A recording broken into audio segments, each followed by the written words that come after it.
안녕하세요. 저는 현재 경기도에 사는 40대 후반 여성입니다. 중학생인 아들 하나를 돕고 자린고비인 남편과 이렇게 셋이 살고 있어요. 시작부터 남편을 자린고비라고 말할 정도면 어느 정도인지 대충은 눈치를 채셨을 거라 생각합니다. 네, 저희 남편은 아주 심각한 자린고비예요. 지금부터 남편에 대해서 이야기해 볼게요. 저와 남편은 선으로 만나 결혼했습니다. 둘 다 나이가 어느 정도 찬 상태에서 서로에 대해서 알아갈 충분한 시간적 여유가 없이 결혼까지 하게 되었어요. 첫 만남에서 결혼까지 길지 않은 시간이었지만 그럼에도 불구하고 확실하게 알겠던 한 가지 사실은 있었습니다.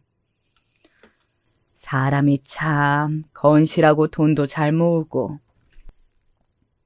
엄마가 이야기했던 돈도 잘 모은다는 그 사실이 정말이라는 걸 말이죠. 좋게 말하면 그랬던 거고 그냥 사실 그대로를 말하면 정말 짠돌이 그 자체였어요. 남편 손에 뭔가 들어가면 절대 나오지 않았습니다. 한때는 그게 장기적으로 가정을 위해서 좋다고 자기 위안했던 적도 있어요.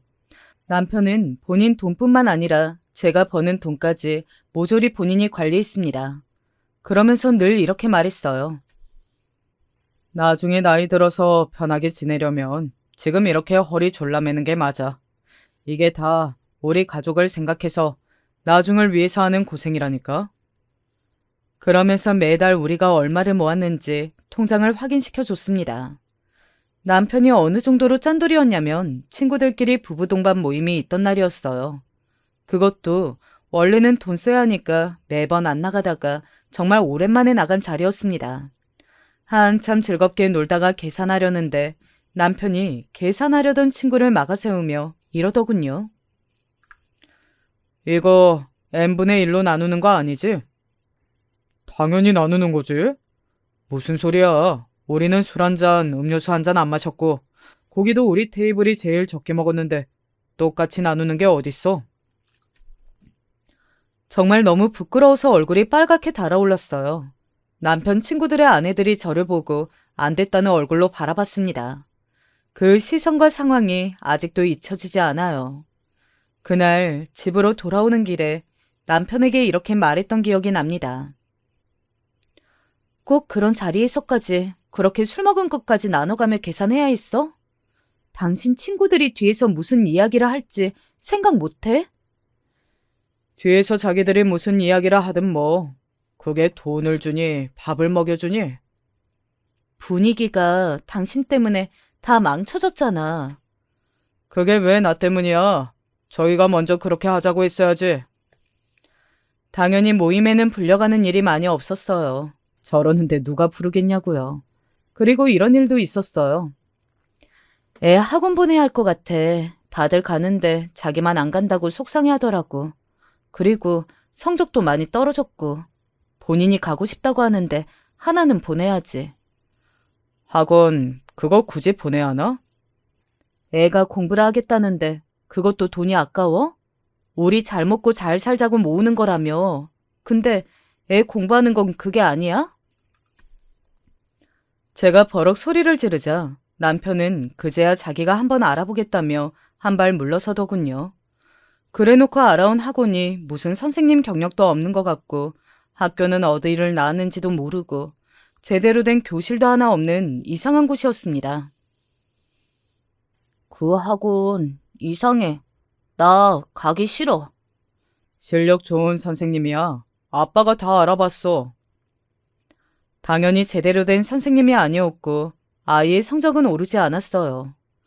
운동을 하겠다고 헬스를 다니겠다고 하면 등산을 하라고 했고 그마저도 등산화를 사겠다는 말에는 동네 운동장을 뛰라는 말로 바꾸곤 했습니다. 자린고비인 수준이 심해도 너무 심했어요.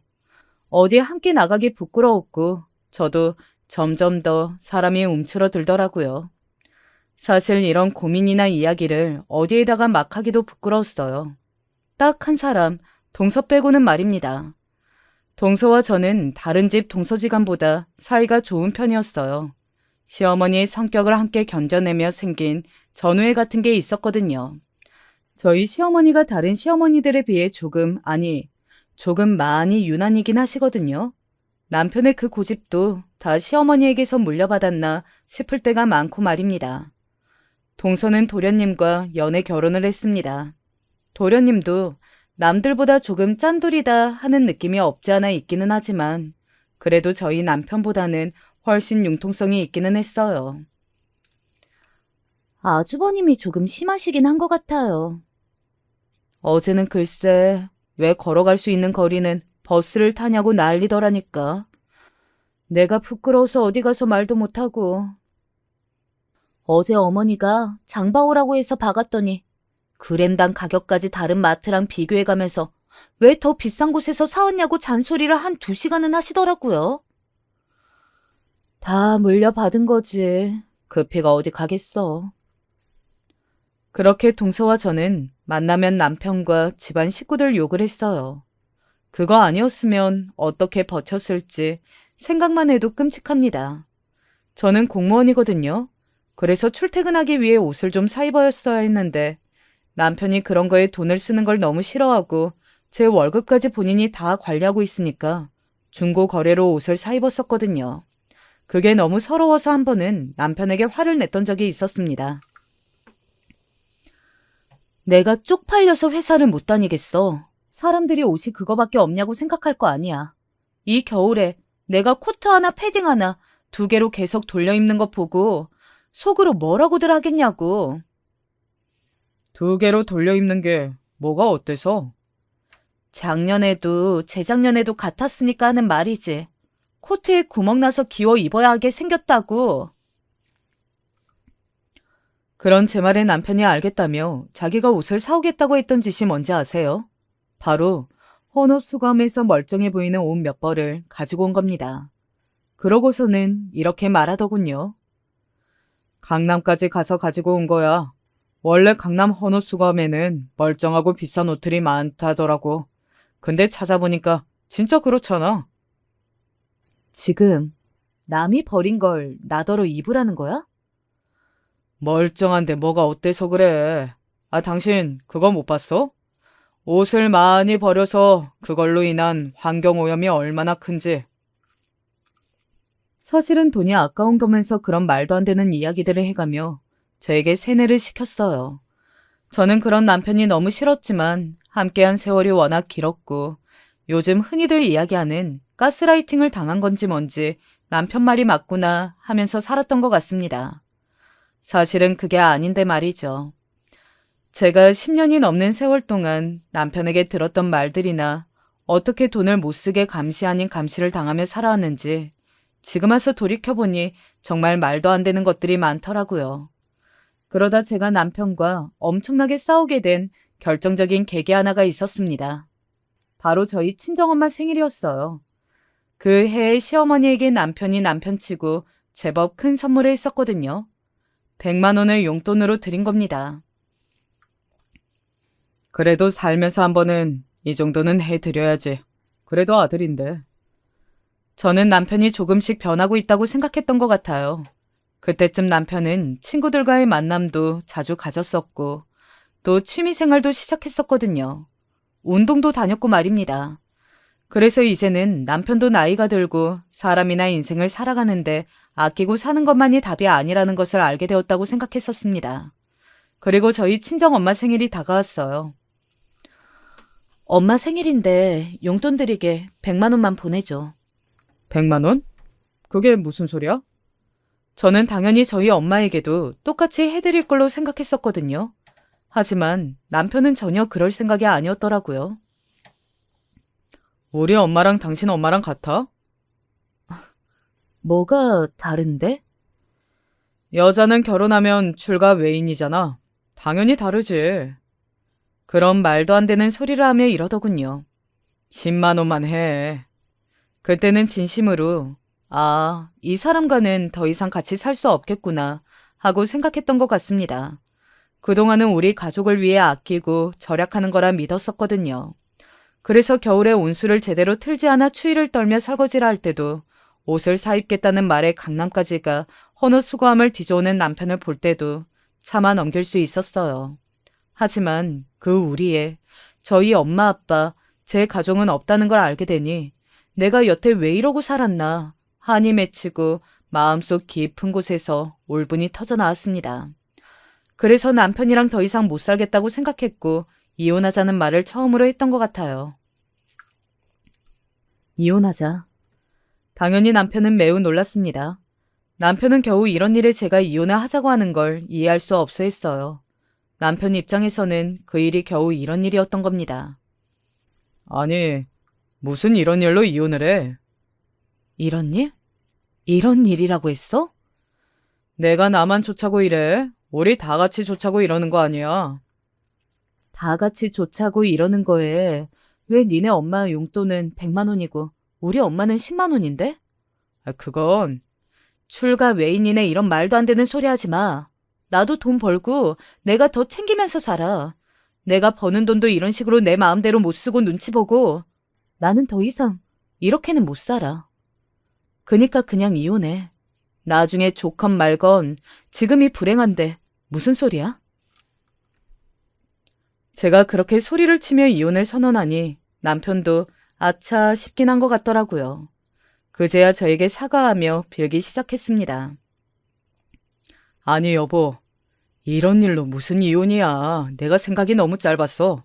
당신도 당연히 서운하지. 내가 잘못했으니까 화 풀어, 응? 장모님 생신도 당연히 똑같이 챙겨야지. 그러면서 바로 제 계좌로 100만 원을 보내주더군요.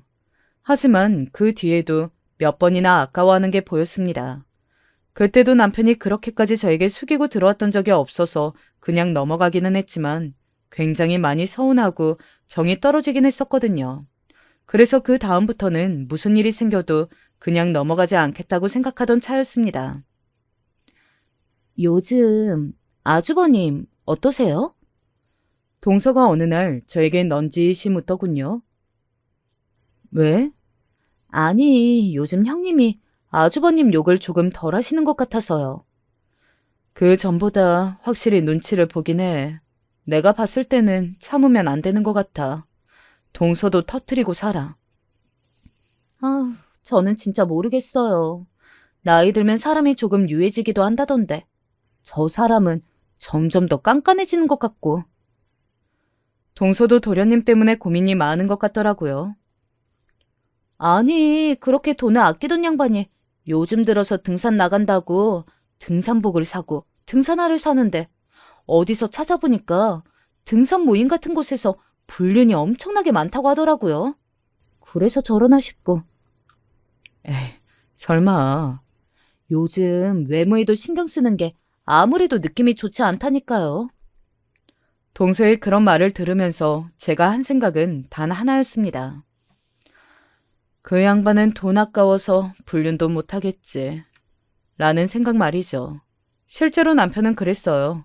어디 외곽에 놀러 나갈 때면 기름값도 아까워서 손을 벌벌 떨고 조금 분위기 있는 곳에서 밥이라도 먹을라 치면 메뉴판을 보고 만들어 먹는 게 얼마나 싸게 치는지 2절, 3절 해야 되는 양반이었으니 말입니다.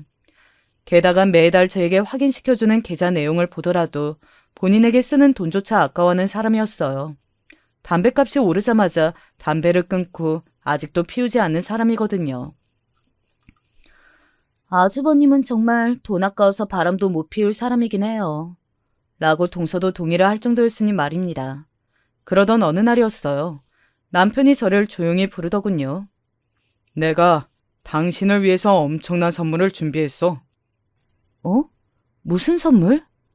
제 생일이 곧 다가오긴 했지만 그동안 남편에게 제대로 된 선물이라는 걸 받아본 적도 없고 남편의 씀씀이라 알기 때문에 엄청나다는 그 남편 말에도 별 기대를 하지는 않았습니다. 끽 해봐야 금반지 정도거나 아니면 10만 원짜리 백화점 상품권 정도겠지 라고 생각을 했어요. 자, 열어봐. 그렇게 말하며 남편이 봉투를 건넸을 때에는 상품권인가 보다 생각했습니다. 한 30만 원 썼으면 많이 쓴 거겠지 라고 이야기를 하며 봉투를 열었어요. 하지만 정말 예상 밖의 선물이었습니다. 많이 놀랐어요. 어? 발리 여행 상품권? 바로 발리 여행 상품권이었어요. 처음에는 어디에서 당첨이라도 된 건가 했습니다. 그런데 남편은 그런 게 당첨돼도 누구에게 주거나 다녀오자고 할 사람이 아니었어요. 그걸 팔 사람이었지. 이번 당신 생일에 해외여행 한번 다녀오라고. 이걸 당신이 당신 돈으로 준비를 한 거라고? 이거 내가 다 알아보고 제일 좋다는 숙소랑 여행 코스로 다 예약한 거야. 당신은 진짜 몸만 가면 돼. 정말이지 놀라서 입만 뻥끗거렸던 것 같습니다. 이런 생각을 할 수 있는 사람인지도 몰랐지만 이런 돈을 쓸 수 있는 사람이라고는 단 한 번도 생각하지 못했거든요. 생일 선물로 해외여행 상품권이라니 남편 몰래 이게 꿈인가 싶어서 살짝 허벅지를 꼬집어 볼 정도였으니 말입니다. 이거 정말이야? 당신이 정말로 이걸 다 준비한 거라고? 내 생일이라는 이유로? 그렇다니까 왜 이렇게 못 믿어? 당신도 그동안 고생 많았는데 이런 일도 있고 그래야지. 정말이지 믿기지 않아서 몇 번이나 되물었던 것 같아요. 제가 아는 남편은 그런 걸 해줄 리 없는 사람이었거든요. 하지만 이건 꿈이 아니라 실제였습니다. 혹시 무슨 사고를 치거나 잘못을 저질러서 갑자기 이러는 게 아닌가 하는 생각도 해봤지만 그런 기미는 전혀 보이지 않았기 때문에 그냥 순수하게 남편이 이제는 조금 변하려나 보다 그렇게 긍정적으로 생각했던 것 같아요. 지금 와서 돌이켜보면 그게 얼마나 멍청한 생각이었나 싶습니다. 사람은 절대 이유 없이 그렇게 쉽게 변할 리가 없었는데 말이죠. 여행을 준비하는 내내 얼마나 설레고 기뻤는지 몰라요. 사실 저희는 신혼여행도 국내로 갔었거든요. 결혼을 준비하고 하는 모든 과정에서 돈을 최대한 아낄 수 있을 만큼 아껴 집을 고하는데 총력을 다했으니까 말입니다. 아주버님은 그래도 조금 변하시나 봐요. 해외여행이라니. 그러게나 말이야. 내 평생 이런 날이 올 줄은 상상도 해본 적이 없는데. 아주버님 보고 저희 남편도 좀 변해야 할 텐데.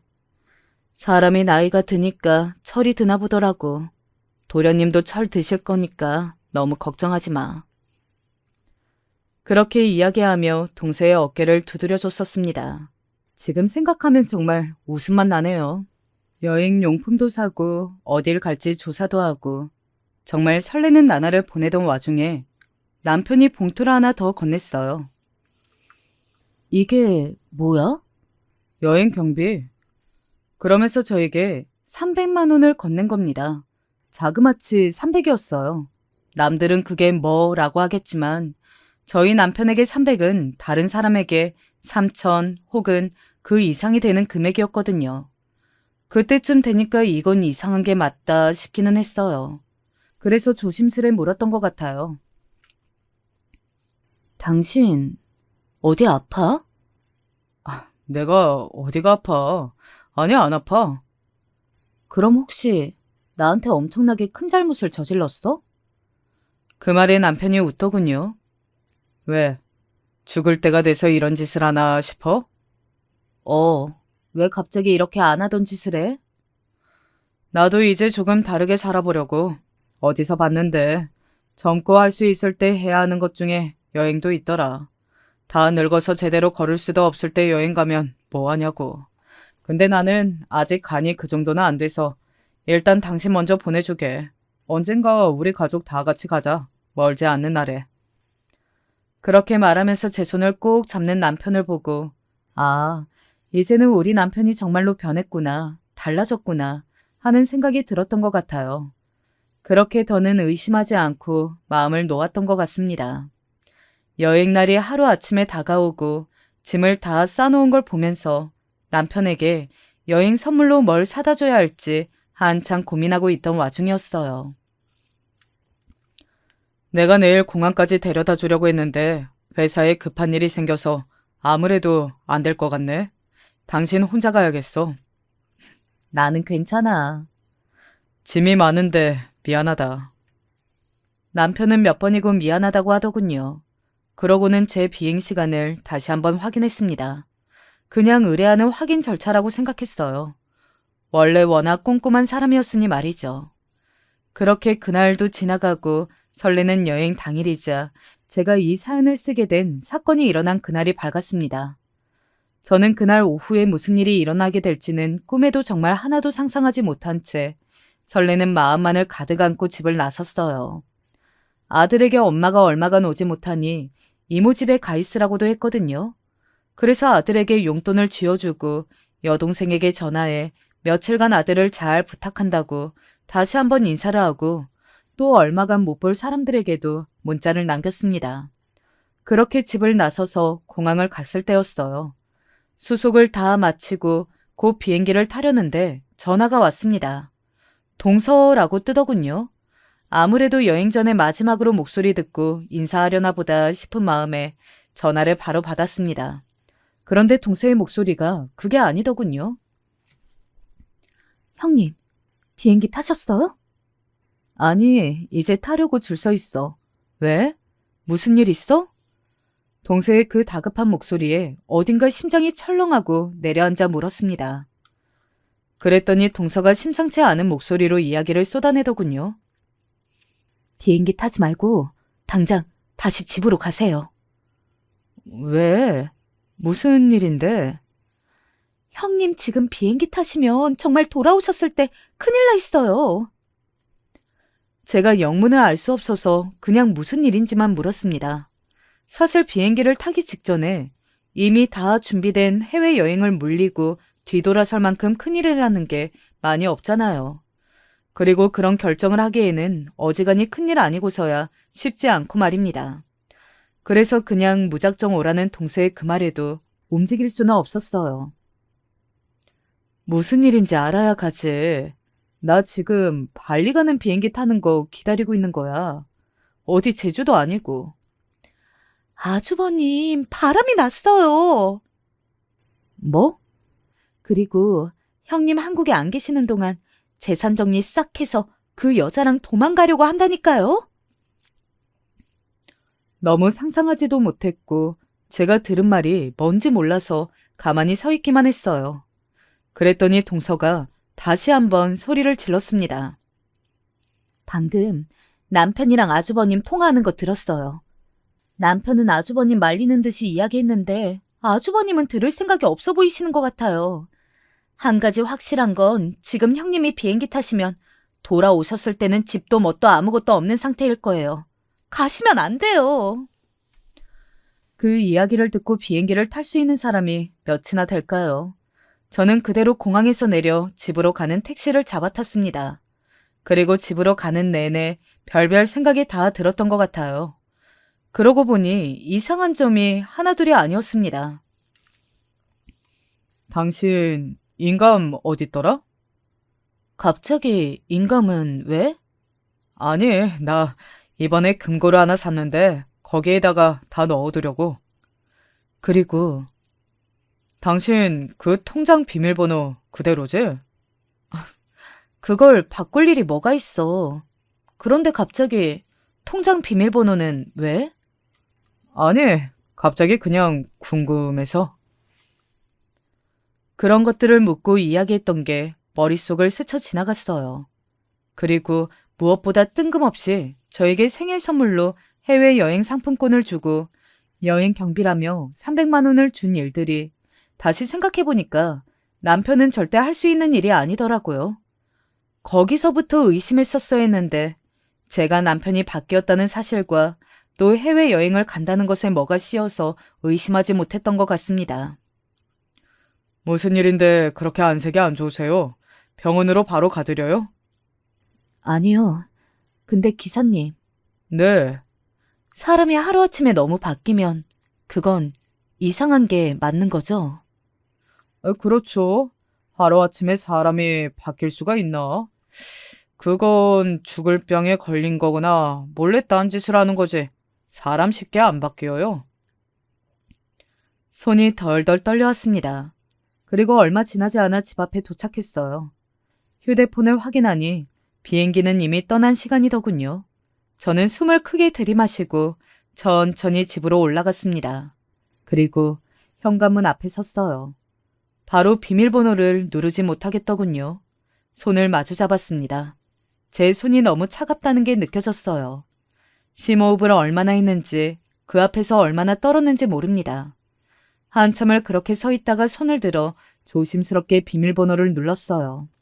그리고 집 안으로 들어섰습니다. 아니, 이게... 현관에는 누가 봐도 여자 신발인 것 같은 신발이 놓여 있었습니다. 그리고 거실 정중앙에는 여행을 가는 제가 들고 있는 것보다 큰 캐리어가 2개나 늘어져 있었어요. 그리고 거실에는 아무도 없었습니다. 그런데 안방에서 인기척이 들려왔어요. 조심스럽게 안방 쪽으로 한 발짝, 2발짝 걸어갔습니다. 문이 아주 조금 열려 있었어요. 그 안으로 2 사람의 대화 소리가 들려왔습니다.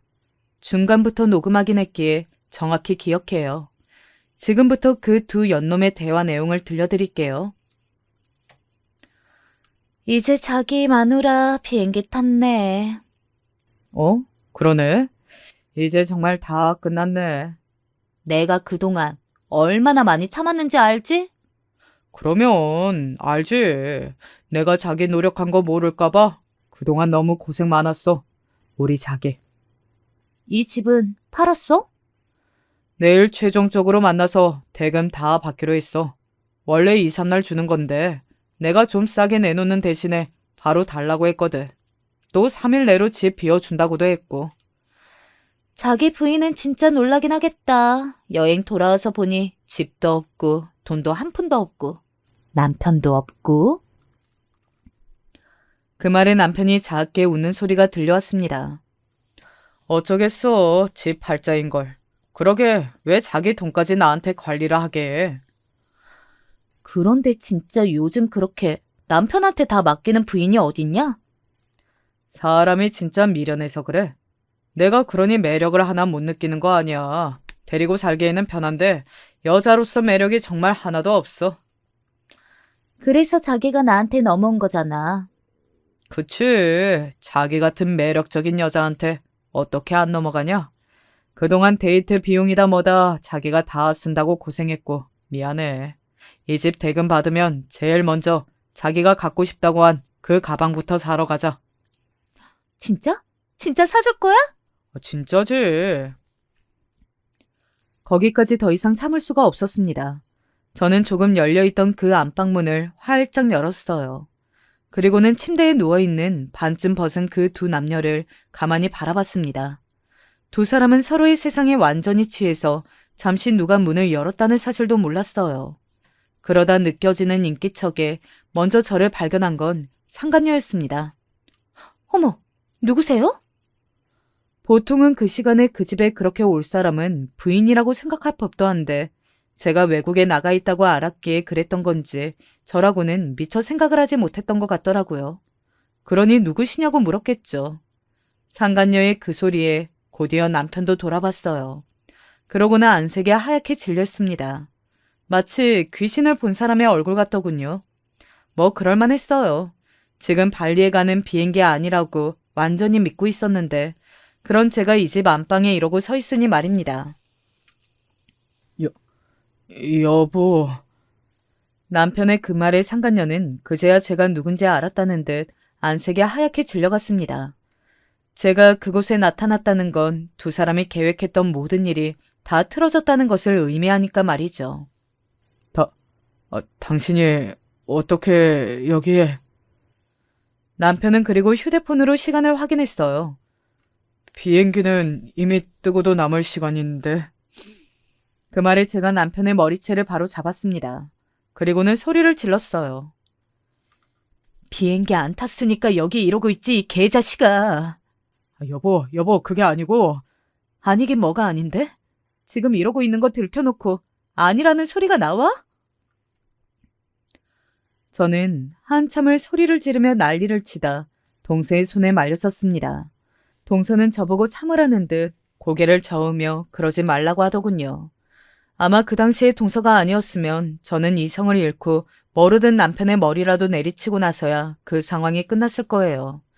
동서가 말려서 얼마나 다행인지 모를 일입니다. 저는 일단 남편에게서 인감을 빼앗고 거래했다는 부동산에 전화해 없던 일로 만든 다음 남편이 관리하던 제 통장도 빼서 다른 제 계좌로 모조리 옮겨뒀어요. 그러는 과정에서 남편이 생각보다 치밀하게 이 도망을 준비 중이었다는 사실을 알 수 있었습니다. 이미 다른 지역의 집을 알아본 사실과 저를 해외여행을 보내기 위해 수많은 시나리오를 짜뒀더군요. 만약에 제가 의심쩍어 하면 어떻게 설득할지도 다 시나리오를 짜뒀고 말입니다. 마지막으로 자기 동생에게 안부 전화 겸 연락을 하는 걸 동서가 듣게 되었고, 그래서 모든 게 밝혀지지 않았으면 저는 아무것도 모른 채로 비행기를 탔을 거고, 그렇게 한국으로 돌아왔을 때는 다른 사람이 살고 있는 저희 집에 영문도 모른 채 서 있었겠죠. 그 상상을 하니 정말 온몸에 소름이 쫙 돋는 것만 같았습니다. 그리고 사람이 어떻게 그런 생각을 하고 실행할 수 있었는지 정말이지 믿기지도 않았고 말입니다. 심지어 상대 쪽 여자도 유부녀였더군요. 자기도 이미 남편의 재산을 몰래 빼돌려 자기 앞으로 해두고 짐을 챙겨 우리 집으로 도망해온 상태였습니다. 그래서 어디로 갈 생각이었니? 그게 말 똑바로 안 해? 외국에 잠시 나가 있다가 좀 조용해질 때쯤 한국 들어와서 지방에서 조용히 살 생각이었어. 이야기를 듣자 하니 이랬습니다. 남편과 그 상간녀는 동네의 한 모임에서 만나게 되었다고 합니다. 중고 거래를 하다가 만났는데 몇 번 만나다 보니 대화를 나누게 되었고 공통점을 많이 찾게 되었다고 말이죠. 빠르게 서로에게 빠졌다고 했습니다. 만난 지 6개월밖에 안 됐어. 만난 지 6개월 만에 이 모든 일을 계획하고 실행에 이르기까지 할 정도면 얼마나 눈이 돌았는지 뭐 한 방에 설명할 수 있긴 하겠죠. 게다가 아들까지 있는 놈이 말입니다. 상대방 여자도 아이가 있다고 하더군요. 저는 아직도 그 사실이 잘 이해가 되지 않고 이해하고 싶지도 않습니다. 어떻게 아이까지 있는 남자와 여자가 상대 배우자의 재산까지 탈탈 털어서 아이도 버리고 둘이 함께 도망갈 생각을 했단 말입니까? 정말이지 도저히 이해되지 않았어요. 그러니 더더욱 용서도 할 수 없었습니다. 너무 화가 나서 그 당시에는 어떻게 할 생각을 하지 못했어요. 당장이라도 그 두 남녀를 그냥 죽이고 싶은 마음뿐이었습니다. 만약에 동서가 아니었다면 정말로 그렇게 했을지도 모르겠네요. 아무튼 일단 저는 그 집에서 남편과 상간녀를 내보냈습니다. 나가. 어? 이 집에서 당장 나가. 경찰에 신고하기 전에 나가. 나중에 알고 봤더니 부부간의 사기죄는 아예 죄가 성립되지 않아 고소하거나 형사죄로 깜빵에 넣을 수가 없다고 하더군요. 뭐 그런 법이 있는지 싶지만 법이 그렇답니다. 참 어이가 없죠. 남편과 그 여자를 내보내고 동서의 앞에서 정말이지 세상에서 그보다 더 많이 울 수 있을까 싶을 정도로 펑펑 울었던 것 같아요. 남편이 밉고 남편에게 정이 없고 그런 걸 떠나 그냥 그 배신감에 치가 떨었습니다. 어떻게 10년이 넘는 세월 동안 함께 자신의 아이를 낳고 살아온 여자를 이런 식으로도 자식도 버려가며 모든 것을 다 가지고 도망갈 생각을 했는지 지금 생각해도 분노가 차오르네요. 왜 다들 시간이 약이다, 시간이 지나면 괜찮아진다 그런 말들을 하잖아요. 그런데 이 일은 시간이 지나면 지날수록 더 화가 나는 것 같아요. 그날 동서에게 안겨서 정말 사람이 이 정도로 많이 울 수도 있구나 싶을 만큼 운 다음 언제 잠들었는지도 모르게 잠이 들었습니다. 여행을 간다고 설레서 잠을 제대로 자지도 못했던 데다가 또 그런 일마저 겪었으니 당연히 피곤할 만도 했죠 뭐. 그리고 다음 날 그 여자의 남편을 알아내 연락했어요. 안 그래도 부인의 행방을 찾고 있는 중이었다고 하더라고요. 가출인 줄 알았는데 남자가 있었던 거네요. 그 상간녀의 남편도 아주 착잡한 얼굴로 그렇게 말했습니다. 그때는 그 남자의 마음을 세상 그 누구보다 제가 가장 잘 이해할 수 있었어요. 저도 그랬으니 말입니다. 그리고 저는 곧장 남편에게 이혼 소송을 걸었습니다. 그들은 바로 도망을 갈 줄 알았는데 아무래도 생각했던 돈을 다 마련하지 못해서였는지 그러지 않았더라고요. 그리고 남편도 회사를 그만두지 않았고 말입니다. 모든 계획이 어그러졌으니 그 자린고비가 회사까지 그만둘 수는 없었겠죠. 사기죄로 남편을 고소할 수는 없었지만 그 모든 정황이 이혼하기에 그리고 재산 분할과 위자료를 받기에 저에게 상당히 유리한 일은 맞았습니다. 당연히 재판은 저에게 유리하게 판결이 났고 남편은 제 변호사비는 물론 위자료와 재산 분할까지 다 해줘야 했어요. 세상에서 돈을 가장 사랑하는 남편에게는 최악의 일이긴 했을 겁니다. 주기 싫어서 끝까지 버티다가 결국 나중에 법원의 명령을 듣고 줬거든요. 시어머니가 한번 찾아왔었어요. 이야기는 다 들었다. 네가 오죽 못났으면 버리고 그렇게 도망갈 생각을 했겠니? 시어머니는 정말 말도 안 되는 소리를 하시면서 저를 탓하시더군요. 어차피 소송도 이겼고 이제 남편과는 볼 일도 없으니 거칠 것이 없었어요. 그래서 부인이 벌어다 준 돈까지 싹 다 들고 자기 아들까지 버리고 여자랑 도망갈 생각을 했다는 거예요? 오죽했으면 그랬겠냐는 거다. 오죽했으면. 솔직히 어머니가 제일 잘하고 계시잖아요. 요즘 같은 시대에 시어머니 등살에 그 정도 자린고비인 남편 참아주며 살 여자는 저밖에 없다는 거요. 뭐? 너 말 다 했니? 덜했어요. 그러시면 다른 여자 며느리로 보고 한번 데리고 살아보세요. 얼마나 버틸 수 있는지 저도 궁금하네요. 그렇게 말하고선 일어섰습니다. 그런 저를 향해 시어머니가 큰 소리로 소리쳤어요. 두고 봐라. 너보다 100배, 1000배 좋은 며느리 드릴 거니까. 그리고 살았던 것보다 더 잘 살 거니까. 이제 그들의 뒷이야기를 해드려야겠네요. 정말 시어머니의 그 말대로 그들은 정말 잘 살았는지 말입니다. 그 상간녀도 자신이 가지고 있는 돈을 그대로 다 토해내고 자기 남편에게 이혼당했어요. 그 상간녀는 직장을 다니지 않았었거든요. 그래서 거의 맨몸으로 그 집에서 쫓겨나다시피 해 나왔습니다. 남편은 저와 이혼 소송이 마무리되자마자 그 상간녀와 바로 재혼했어요. 그렇게 동네방네 소문이라는 소문은 다 내고 모르는 사람이 없을 일을 만들어 놓고도 그 두 사람은 결혼식을 올리더군요. 저한테는 아까워서 금반지 하나 해줬던 결혼반지도 명품샵에 가서 맞춰 나눠 끼고 말입니다. 세상에 결혼식을 하는데 울더라니까요. 지들이 뭘 잘했다고 울어? 가만 보면 세상의 역경과 고난을 다 이겨내고 사랑을 쟁취한 줄 알겠어. 아주 드라마를 찍더라니까요. 내가 어이가 없어서. 이 모든 것들은 아직도 그 집안의 가족인 동서를 통해 들은 이야기예요. 아무튼 남편과 그 상간녀는 재혼했습니다. 그러고는 저희가 살던 아파트보다 훨씬 작은 아파트를 얻어 그 나이에 신혼살림을 시작하듯 살림을 시작했어요. 하지만 그 상간녀는 저와는 아주 매우 다른 사람이었습니다. 일단 다달이 용돈을 받아 쓰는 걸 할 수 없는 사람이었어요. 그 문제로 조금 다툼이 있었던 것 같더라고요. 아주버님은 돈을 많이 줄 생각이 없고 그 여자는 아주버님이 주는 그 쥐꼬리만한 용돈으로 생활을 할 수가 없고. 사랑으로 시작했던 두 사람은 그 문제로 자주 다툼이 있었다고 하더군요. 시어머니와도 물론 사이가 많이 좋지 않았다고 합니다. 한 번은 시어머니가 불렀는데 가지 않아서 둘이 다투는 걸 동서가 본 적이 있다고 하더라고요.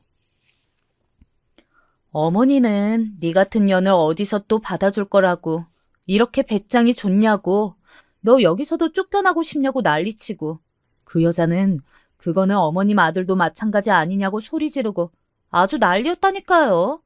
그리고 글쎄 그렇게 한참을 싸우다가 어머니가 뭐라고 했는지 아세요? 나 참 기가 막혀서. 뭐라고 했는데? 형님 이야기하면서 그 전 며느리는 이것도 잘하고 저것도 잘하고 그랬는데 어쩌다가 너 같은 애가 눈이 돌아서 자기 아들이 집 팔자를 스스로 망했다고 그러더라니까요. 정말 웃기지 않아요? 어이가 없어서 헛웃음이 픽 하고 나오더군요. 제 앞에서 그렇게 고래고래 소리를 지르면서 보란듯 잘 살겠다고 한 지 얼마나 지났다고 말입니다. 그리고 얼마 지나지 않아 두 사람은 이제 사랑도 없이 그 매일매일 싸우면서 지낸다고 하더라고요. 도련님이 자신은 정신 차리고 당신에게 잘하겠다며 동서에게 요즘 잘한다고 합니다. 그 모습을 보고 배우는 바가 많았다나 어쨌다나요. 다행인지 불행인지 아들은 지금 상황을 더 좋아해요. 세상에 어떤 자식의 부모가 이혼했는데 그걸 더 좋아한다는 말입니까? 이것만 봐도 남편이 가정에 얼마나 못했는지를 단번에 알 수 있는 부분이기도 하죠. 그리고 최근에 두 가지 사건이 있었습니다. 첫 번째는 남편이 저를 찾아왔어요. 저는 처음에는 돈 관련 문제로 저를 찾아온 건 줄 알았는데 그게 아니었습니다. 내가 잘못했어. 진짜 죽을 죄를 지었다. 남편이 다짜고짜 그렇게 말하면서 무릎을 꿇더라고요. 갑자기 왜 이래? 우리 다시 합치면 안 되겠니? 당신 같은 여자가 없다는 걸 이제는 깨달았어. 정말 쓰레기 같은 자식 아닌가요? 그때는 이미 그 여자랑 혼인신고도 하고 유부남인 상태였습니다. 이혼하고 저한테 와서 그런 소리를 해도 기가 막혔을 텐데 이혼도 하지 않고 또다시 유부남의 신분으로 저에게 그런 말을 한 거예요. 내가 미쳤니? 약 먹었니? 나는 너랑 이혼한 걸 정말 하늘에 감사하고 있는데 다시 합치자고? 죽으라고 그래. 여보. 내가 왜 네 여보야? 네 여보는 네가 지금 사는 그 집에 있지, 이 미친놈아. 한참을 저를 붙잡고 개소리에다던 남편을 쌍욕을 해가며 돌려보냈어요. 그러고도 미련이 남았는지 정말 며칠을 저에게 문자며 전화며 해댔습니다. 다시 생각해보라면서 말이죠. 정말 쓰레기 같은 자식이죠. 그리고 두 번째 사건은 그러고 얼마 지나지 않아 동네에서 우연히 시어머니와 그 상간녀, 그러니까 이제는 제 전남편의 부인이 된 그 여자를 보게 된 것이었습니다. 둘이 장을 보러 왔는지 장바구니를 들고 있더군요. 둘 다 표정이 좋지 않은 것으로 봐서 이미 둘이서 한바탕 한 것으로 보였습니다. 그런 와중에 저와 마주친 거였어요. 장 보러 왔니?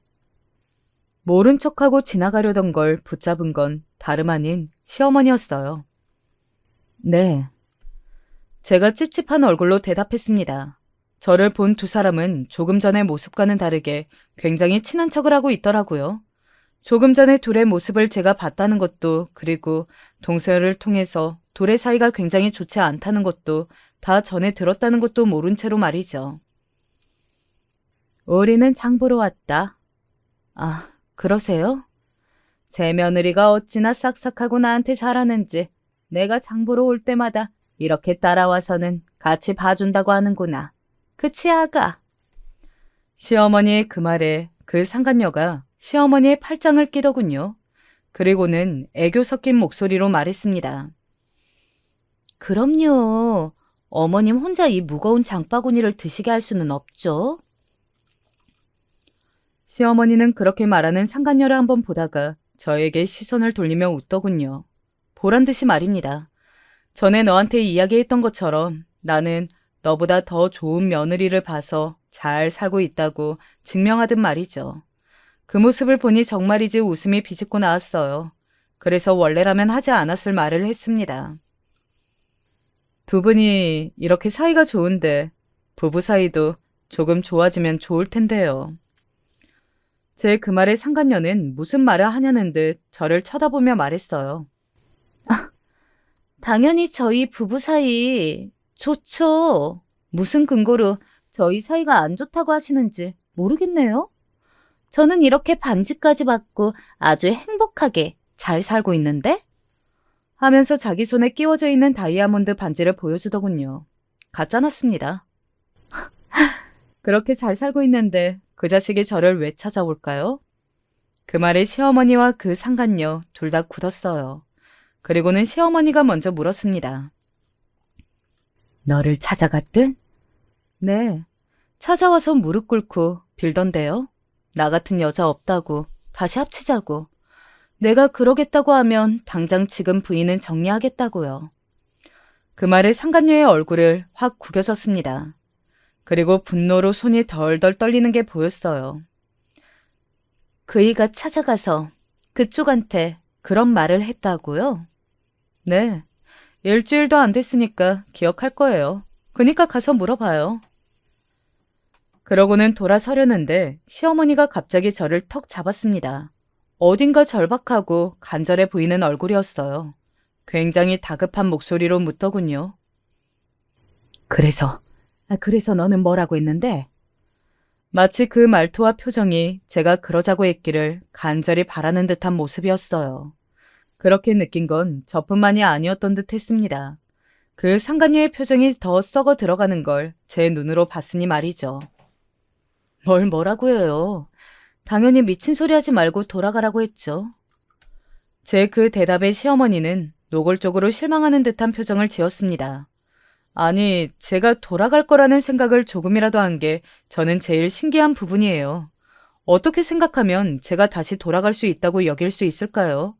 제가 결혼 생활 내내 엄청난 호구였다는 걸 다시 한번 증명당하는 것 같았습니다. 절대 그럴 일 없다는 거냐? 어머니 같으면 그런 잘못을 한 사람이랑 다시 살 수 있으시겠어요? 그래도 니들은 애들도 있잖니. 혹시나 애 때문에 나중에라도 그러지 않을까 하실 수도 있는 것 같아서 미리 말씀드리는 건데 재우는 지금이 더 좋대요. 시어머니의 인상이 눈에 띄게 찌푸려졌습니다. 제가 이어 말했어요. 행복하시다면서요. 저보다 잘하는 며느리 봐서. 그런데 뭘 미련을 가지세요? 계속 지금처럼 행복해하며 사세요. 라고 말이죠. 누가 안 행복하다니? 시어머니는 누구보다 안 행복해 보이는 표정으로 그렇게 말했고 말입니다.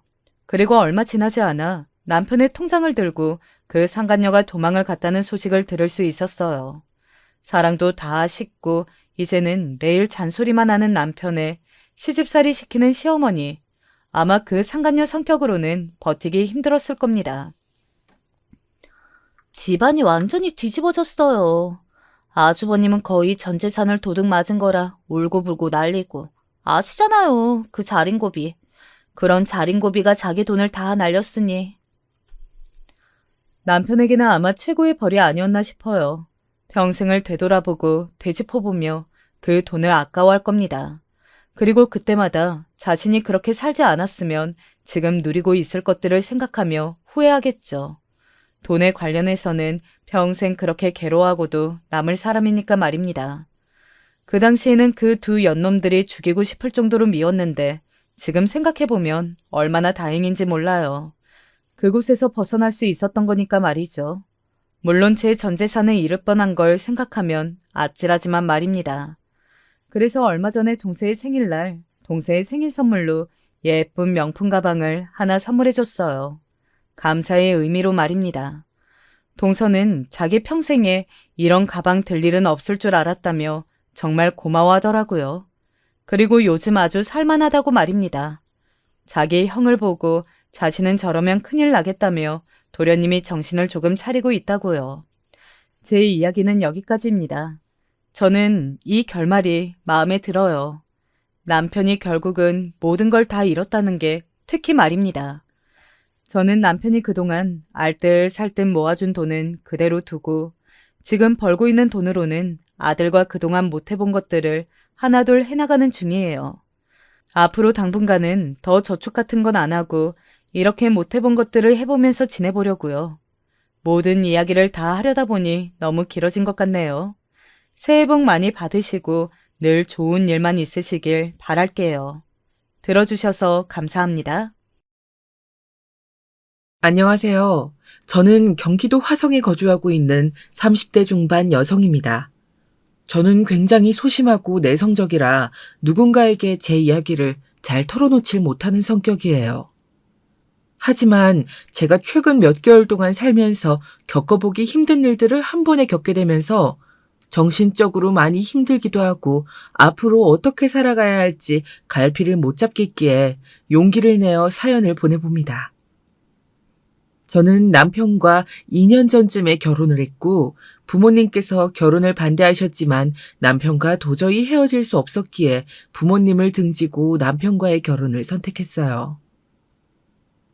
남편과 처음 만나서 연애를 했던 이야기를 해보자면 제가 워낙 내성적인 성향이라 그런지 20대 후반까지 이성과의 연애 경험이 없었어요.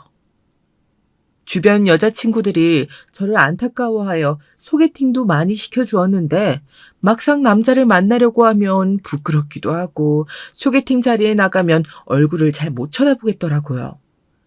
이성과 대화를 나눌 때도 목소리가 저절로 작아지고 스스로 자신감이 떨어져서 그런지 눈을 마주보기 어려워 매번 고개를 숙이게 되더라고요. 저희 부모님도 저의 성향을 잘 아시고 곧 결혼을 해야 할 나이인데 연애조차 하지 못하니 많이 답답하셨나 봐요. 부모님의 주변 인맥을 통해 괜찮다는 남자들을 직접 알아보시고 몇 번이나 저와 연결시켜 주려고 애쓰셨지만 결국 저의 내성적인 성향으로 인해 부모님께서 소개해 주신 남자들을 예의상 몇 번 만나기는 했어도 연애까지 이어지지는 않더라고요. 그렇게 저는 혼자 살아야 할 운명인 것처럼 지내왔습니다. 저의 일상생활은 집과 회사만 오갔던 것이 전부였고 주말에는 거의 집에만 머물러 있었어요. 가끔 여자친구들을 만나러 밖에 나가기도 했는데 어느 순간부터 그 친구들이 연애 이야기를 할 때면 연애 경험이 없는 저에게는 할 말이 없으니 불편하기도 하고 어쩌면 다들 나만 빼놓고 저렇게 쉽게 연애를 시작할 수 있는지 부럽더라고요. 그래서 제 스스로 껄끄러운 모임이나 약속을 만들어 밖으로 나가기보다는 집에서 혼자 머무는 시간이 더욱 많아졌던 것 같아요. 그러던 어느 날 평상시처럼 회사에 출근을 하고 있는데 지하철역 출구 앞에서 전단지를 나누어주고 있는 거예요. 얼떨결에 전단지를 받고 살펴보았더니 핸드폰 앱을 통해 소개팅을 할 수 있다는 광고지였어요. 핸드폰 앱으로 소개팅을 할 수 있다고? 정말로 앱을 통해 이성을 만날 수 있다는 건가? 저는 우연히 전달받게 된 전단지를 통해 소개팅 앱에 대해서 처음 알게 되었고 앱으로 이성을 소개해준다는 것이 그저 신기하게만 느껴졌어요. 그래서 소개팅 앱에 호기심을 가지고 반신반의로 가입을 해보았고 가입을 하자마자 저와 가까운 동네에 살고 있었던 어떤 남자에게서 바로 연락이 왔어요. 그 남자가 보낸 쪽지에는 간단한 인사와 함께 간략한 소개글이 적혀 있었어요. 안녕하세요. 저는 35살이고 직장인이에요. 가까운 동네에 거주하시는 것 같아 반가워서 연락드려 보았어요. 안면식도 없는 낯선 남자에게서 무작정 날라온 쪽지가 저에게는 참 흥미로웠던 것 같아요. 이렇게 소개팅 앱으로 이성을 만날 수 있다니 저의 호기심은 더욱 커져만 갔고 나에게 쪽지를 건넨 그 남자와 계속 대화를 이어갔습니다. 그 남자와 저는 그렇게 소개팅 어플로 만난 것을 계기로 서로의 일상에 대해 시시콜콜한 대화를 나누며 조금씩 알아가고 있었어요. 제가 이성을 직접 만나면 내성적인 성향 때문에 대화를 나누기가 참 어려웠는데 이렇게 이성과 얼굴을 맞대지 않고 온라인 채팅으로 대화를 나누니 좀 더 수월하더라고요. 아침에 일어나면 항상 그 남자에게서 먼저 연락이 왔어요. 어젯밤 좋은 꿈 꾸셨나요? 오늘 아침 비가 내린다고 하더라고요. 출근길에 우산 꼭 챙겨가세요. 그리고 회사 퇴근길부터 잠들 때까지 그 남자와 계속 대화를 나누는 것이 마치 실제로 연애를 하는 것 마냥 즐겁고 설렜던 것 같아요. 그러던 어느 날 회사 퇴근길에 여느 때와 같이 그 남자에게서 메시지가 왔어요. 저기 혹시 괜찮으시면 우리 실제로 한번 만나볼래요? 전혀 부담 갖지는 말고요. 계속 연락하면서 지내다 보니 직접 만나보고 싶다는 생각이 들어서 그 남자는 저에게 어떻게 실제로 만나자고 해야 할지 한참을 생각한 듯이 메시지에 고민의 흔적이 느껴졌어요. 사실은 저도 그 남자처럼 온라인 채팅으로만 대화를 나누다 보니 실제로 만나보고 싶다는 생각이 들었고 그 남자를 만나지 않고 연락을 끊게 되면 나중에 후회할 것 같다는 생각이 들어 조심스럽지만 설렘 가득한 실제 만남을 승낙하게 되었습니다. 약속 당일이 되자 저는 왠지 모르게 설렘보다는 걱정이 가득했던 것 같아요. 그동안 얼굴을 직접 보지 않고 온라인상에서 많은 대화를 나누긴 했지만 서로의 신상 정보에 대해서는 정확히 모르고 있었기 때문에 문득 저에게 연락 온 이 남자가 실제로는 이상한 사람은 아닐지 또는 불순한 의도를 가지고 저에게 접근한 사람은 아닐지 의심이 들기 시작했거든요. 그리고 저의 내성적인 성향 때문에 그 남자를 실제로 만나게 되면 제가 또 다시 말수가 적어지게 될까봐 걱정도 했던 것 같아요. 하지만 저의 쓸데없는 걱정과는 달리 그 남자의 첫인상은 마치 순박한 시골 청년과 같았어요. 그리고 멀리서 봐도 이목구비가 뚜렷한 잘생긴 얼굴이더라고요. 약속 장소에서 저를 기다리고 있던 그 남자의 모습을 보니 가슴이 갑자기 두근대는 것 같았고 외모에 스스로 자신감이 없었던 저는 더욱 말을 걸기가 어려웠어요. 하지만 그 남자가 먼저 저에게 다가와 다정한 말투로 인사를 건넸고 제가 그 남자의 얼굴도 잘 못 쳐다보고 부끄러워하니 그 모습이 도리어 귀엽게 느껴졌나 봐요. 다른 남자들과는 달리 저에게 계속 이야기를 건네주며 미소를 지어주었어요. 그동안 그 남자와는 온라인상에서 대화를 많이 나누어서 그런지 저 또한 시간이 점차 지나자 편하게 대화를 나눌 수 있게 되었어요. 그리고 그와의 실제 만남에 대해서 우려했던 바와는 달리 이상한 사람도 불순한 의도를 가진 사람도 아님을 깨달을 수 있었어요. 도리어 이렇게 이성과의 데이트 자체가 거의 처음인 저에게는 저를 향한 그 남자의 관심이 나쁘지만은 않았고 그렇게 우리는 한 번, 두 번, 세 번 연달아 만남을 이어가게 되면서 결국 사귀게 되었어요. 그리고 그 남자는 저희 남편이 되었답니다. 저보다 5살이 많았던 남편은 제가 어려서 그런지 저의 내성적인 성향을 잘 이해해주고 배려해주고 저의 모든 행동을 귀여워해 주었어요. 아, 이런 게 연애였구나. 이렇게 좋은 걸 이제서야 하게 되다니. 집신도 제 짝이 있다더니 저도 이제서야 진정한 사랑을 만나게 된 것 같아 기쁘고 행복했습니다. 우리는 거의 매일 만났고 늦게 시작한 사랑이 무섭다더니 저는 정말 남편과 불타는 사랑을 했어요. 그렇게 남편과 사귄 지 3개월이 되었을 때 남편은 불현듯 저에게 결혼 이야기를 꺼냈어요. 현주야, 오빠랑 결혼할래? 너를 향한 내 감정을 어떻게 표현해야 할지 잘 모르겠지만 너와 평생을 함께하고 싶어. 저는 지금까지 살면서 저와 연애를 하자고 한 것도 결혼을 하자고 한 것도 지금의 남편이 처음이었기 때문에 굉장히 당황스러웠어요. 하지만 결혼을 하자는 남편의 말에 설렜고 남편을 만나면서 단점은 하나도 보이지 않았어요. 그래서 이 남자와는 결혼을 해도 괜찮겠다는 생각이 들었던 것 같아요.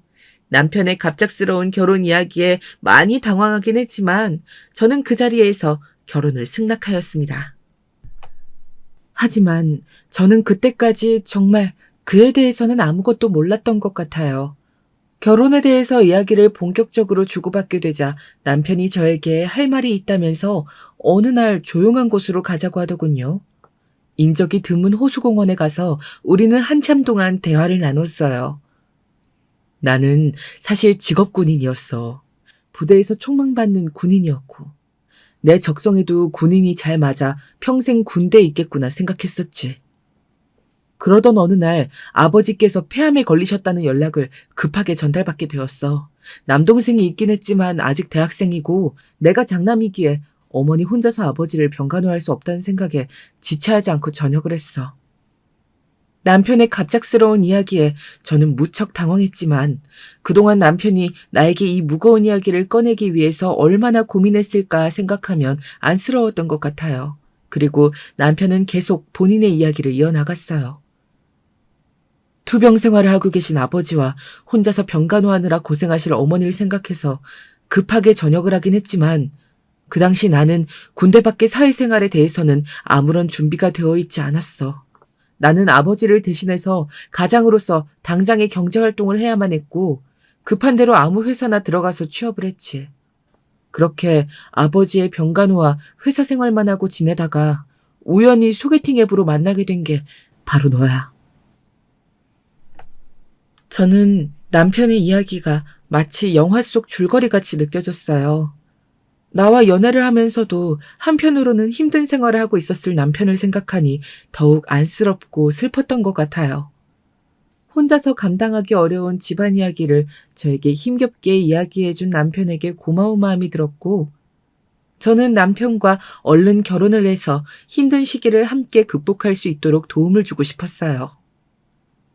그리고 저희 부모님에게 남편과의 교제 사실을 알리고 이 남자와 결혼을 하고 싶다며 이야기하였습니다.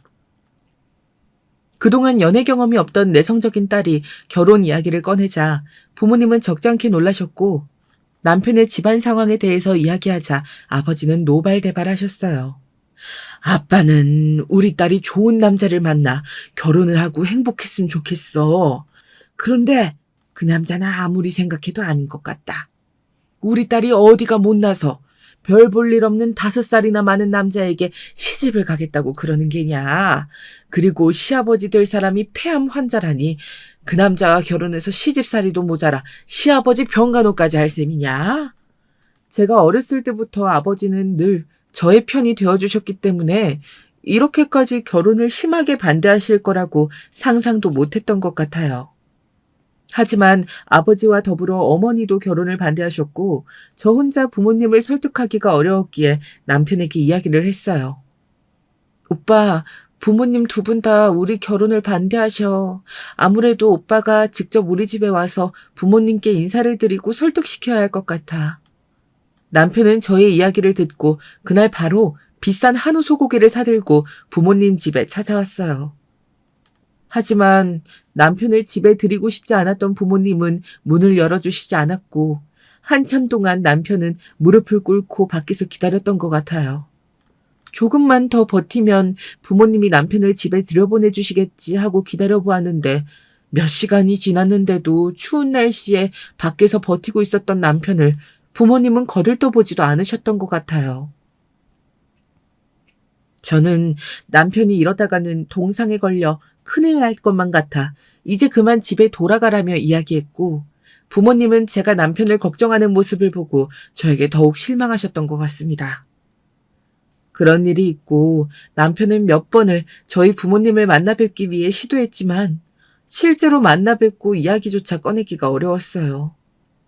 저 또한 부모님의 결혼 반대와 모진 말들에 지쳐갔고 남편과 헤어질까 생각도 했지만 그러기에는 남편을 너무나 사랑했습니다. 내 평생 이 남자를 놓치면 더 이상 다른 남자를 만나지 못할 거라는 생각이 들었어요. 반면에 남편의 집에서는 저와의 결혼을 반기는 눈치였습니다. 시아버지께서 아무래도 암투병 중이시기 때문에 아들의 결혼식을 얼른 보고 싶으셨나 봐요. 남편의 나이가 이미 혼기가 꽉 차기도 했고 남편에 비해서 더 좋은 직장을 다니는 어린 신부를 데리고 온다고 하니 결혼을 더욱 서둘렀으면 했던 것 같습니다. 남편 또한 저를 놓치고 싶지 않았는지 저희 부모님이 반대를 하셨음에도 불구하고 힘든 기색 없이 저희 부모님을 설득하기 위해 몇 번이고 집에 찾아왔던 것 같아요. 그렇게 몇 개월이 지났고 갑작스럽게 시아버님의 병세가 악화되어 돌아가시게 되었어요. 결국 시아버님은 우리의 결혼식을 보지 못하시고 돌아가셨습니다. 예상치 못하게 시아버님이 돌아가시면서 남편은 한동안 제정신이 아니었지만 다행히 시간이 지나면서 우울하거나 슬픈 기색보다는 다시 활기를 찾을 수 있었어요. 그리고 더욱 저와 결혼하기 위해서 애썼습니다. 저는 암투병 중이었던 시아버님이 돌아가시게 되어 우리 부모님께서 결혼을 허락해 주실 거라 생각했어요.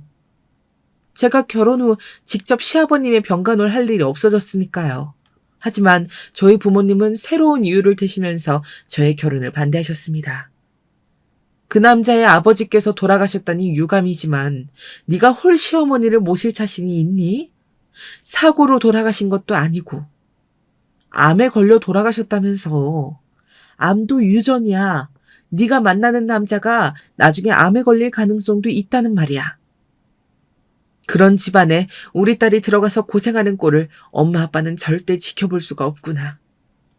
저는 정말 절망적이었어요. 아, 우리 부모님은 절대 이 결혼을 허락해 주시지 않겠구나. 저는 부모님과 남편 사이에서 결단을 내려야만 했어요. 부모님과 인연을 끊고 남편과 결혼을 하든지 아니면 남편과 헤어지고 예전처럼 사람들을 만나는 게 껄끄러워 집 밖에도 나가지 않고 부모님과 함께 집에서 지내든지요. 남편은 제 내성적인 성격도 잘 이해해주고 저의 있는 그대로의 모습을 사랑해주던 유일한 남자였고 남편과 헤어지게 되면 평생 후회할 것만 같았어요. 그래서 결국 부모님의 반대를 무릅쓰고 남편과 결혼을 했고 부모님과는 인연을 끊었습니다. 시아버님의 오랜 투병 생활로 인해 남편의 집안 사정은 좋지 않았고 결혼할 때도 시댁에서 금전적인 지원을 거의 받지 못했어요. 그래서 그동안 남편과 제가 모은 돈을 모아서 신혼부부 대출을 받아 20평 남짓한 전셋집에서 신혼생활을 시작했습니다. 그래도 남편과 저는 결혼을 하고 행복했어요. 저희 부모님과 인연을 끊고 선택한 결혼이기에 남편은 저에게 더욱 잘해주었고, 저 또한 힘들게 한 결혼이었기에 남편과 더욱 잘 살기 위해 노력했어요. 그렇게 알콩달콩한 신혼생활을 지내고 있을 때 결혼하고 얼마 지나지 않아 시어머니께서 아이 이야기를 꺼내셨어요. 너희가 이제 막 결혼을 해서 신혼생활을 즐기는 것도 좋지만 아이를 얼른 가져야 하지 않겠니? 나도 우리 바깥 양반 그렇게 허무하게 떠나보내고 나서 혼자서 쓸쓸하게 지내다 보니 손주가 너무 보고 싶구나. 나이가 들면 자식보다는 손주 보는 맛에 산다고 얼른 손주를 보고 싶구나. 저는 사실 아이를 많이 좋아하지도 않고 우리 형편상 당장 아이를 낳는 것이 어렵다고 생각했어요. 남편도 아이를 좋아해서 결혼하자마자 아이를 낳자고 이야기를 꺼내긴 했지만 좀 더 나은 환경에서 아이를 낳자고 이야기한 제 말에 동의해 주었고 시어머니께서는 아이를 갖기 위해 열심히 노력하겠다며 겉으로만 이야기한 상태였습니다. 그리고 우리는 열심히 돈을 모으기 위해 애썼던 것 같아요. 결혼 전에는 부모님과 함께 살면서 제가 누렸던 것이 너무나 많았는데 결혼을 하고 나니 하나부터 열까지 돈 드는 일밖에 없었어요. 그래서 먹고 싶은 거 덜 먹고 사고 싶은 거 덜 사면서 조금이라도 돈을 더 모으기 위해 노력했던 것 같습니다. 그렇게 결혼한 지 6개월 차가 되었을까요? 저는 결혼 전부터 이런저런 사건, 사고로 인해 스트레스를 많이 받다 보니 생리불순이 생겼고 결혼하고 나서도 생리가 일정치 않았던 것 같아요. 그러다 보니 남편과 열심히 피임을 하긴 했지만 실수를 했는지 임신을 하고 말았습니다. 저는 엄마가 될 준비도 아이를 혼자서 돌볼 자신도 없었어요. 지금까지 남편과 더 나은 생활을 위해 악착같이 돈을 모으고 있었는데 아이가 태어나고 나면 지금처럼 돈을 모으지 못할 게 뻔히 보였어요. 그리고 남편보다 연봉이 높은 제가 임신, 출산으로 인해 일을 쉰다고 생각하니 우리의 미래가 막막하기만 했습니다. 제 기준에서는 아이의 존재를 받아들이기 어려웠고 남편에게도 당분간 임신 이야기를 꺼내지 않았어요. 그런 생각을 해선 안 되겠지만 잠시나마 아이를 지우는 게 최선이라는 생각도 들었어요. 제가 엄마로서 이 아이를 제대로 책임질 수 없다면 아이의 미래를 위해서도 그게 최선의 선택이라고 생각했거든요. 한참을 혼자서 고민하다가 몇 번을 망설인 끝에 남편에게 임신 사실을 힘겹게 털어놓았습니다. 제 이야기에 남편은 처음에 굉장히 당황한 듯한 눈치였지만 금방 두 눈이 빨개졌어요.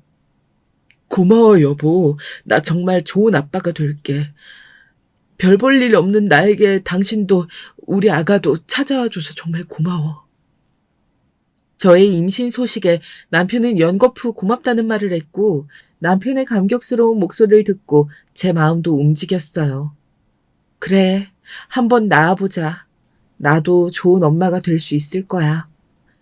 임신 기간 동안 남편은 저에게 정말 최선을 다했어요. 저의 손발이 되어 보살펴 주었고 제 배가 스스로 하중을 못 견딜 정도로 부풀어 올랐을 때 남편은 심지어 제가 목욕 중에 넘어지기라도 할까봐 매일 저녁 목욕까지 시켜주었어요. 돌이켜보면 임신 기간 동안 남편의 사랑에 대해서 다시금 느끼게 된 것 같아요. 내가 생각했던 것 이상으로 이 사람은 나를 많이 아껴주고 사랑해주는구나. 임신으로 인해 제 몸은 많이 힘들었지만 그 과정에서 남편과 저는 서로를 향한 사랑이 커져갔고 이제 곧 태어날 우리 아가와의 미래도 아름답게 느껴졌습니다. 시어머님도 남편과 더불어 저에게 신경을 많이 써주셨던 것 같아요. 시어머님께서 손주를 손꼽아 기다리셨기 때문에 제가 임신했다고 하자 뛸 듯이 기뻐하셨고 입덧으로 힘들어하는 저를 배려해 늘 반찬을 직접 해다 주셨어요. 시어머니와는 그동안 고부간의 갈등이 크게 없었지만 아무래도 불편하고 거리가 있는 사이였는데 임신을 하고 나서 자주 뵙다 보니 자연스럽게 더욱 가까워졌어요. 그리고 시어머니께서도 무뚝뚝한 아들만 있다 보니 본인의 이야기를 털어놓을 곳이 마땅치 않았는데 저와 친해지고 나서는 속 깊은 이야기를 많이 해주셨던 것 같아요. 그런데 임신 40주가 되었지만 아이가 태어날 기미가 전혀 보이지 않았어요. 미신일 수도 있겠지만 제왕절개보다는 자연분만을 했을 때 아이의 뇌가 더 좋다는 이야기를 듣고 나서 저는 유도분만을 시도했습니다. 유도분만을 시도한 지 12시간이 지났지만 여전히 진통이 오지 않았고 또다시 유도분만 촉진제를 맞고 나니 아이가 뱃속에서 더 이상 버티기가 힘들었는지 아이의 심장박동이 급격하게 빨라졌어요. 아이의 생명이 위험할 수도 있다는 의사 선생님의 이야기에 저는 결국 응급 제왕절개 수술을 받았고 그렇게 제 아들 준우가 태어났습니다. 저는 제왕절개로 인해 전신 마취를 한 상태였기 때문에 준우의 탄생과 동시에 힘찬 울음소리를 바로 들을 수는 없었지만 마취가 깨고 나니 제 옆에는 준우가 누워 있었고 남편이 저를 다정한 눈빛으로 쳐다보고 있었어요. 임신했을 때까지만 해도 제 아이의 존재에 대해서 잘 실감이 나지 않았었는데 실제로 만나고 나니 가슴이 먹먹해졌어요. 나 참, 우리 남편 만나기를, 우리 준우를 낳길 정말 잘했다. 제가 그동안 이루었던 모든 업적 중에서 우리 아기를 임신하고 출산한 것이 가장 위대하고 뜻깊은 일로만 느껴졌습니다. 준우의 탄생과 함께 제 삶의 가치관도 180도 달라졌는데요. 저에게 운명처럼 준우가 찾아왔고 이제 제 삶에도 어둠보다는 햇살이 들기 시작한 느낌이었어요. 여보, 내가 아기를 이렇게 좋아했었나? 우리 아기를 바라보기만 해도 너무 행복하다. 꼼지락거리는 이 작은 두 손이 너무 귀엽지 않아? 남편도 아이 아빠가 되었다는 게 이제서야 실감이 났는지 감격스러운 표정으로 나와 준우를 바라보았어요. 준우의 존재감만으로도 집안의 온기가 달라졌고 저절로 부자가 된 기분이 들었습니다.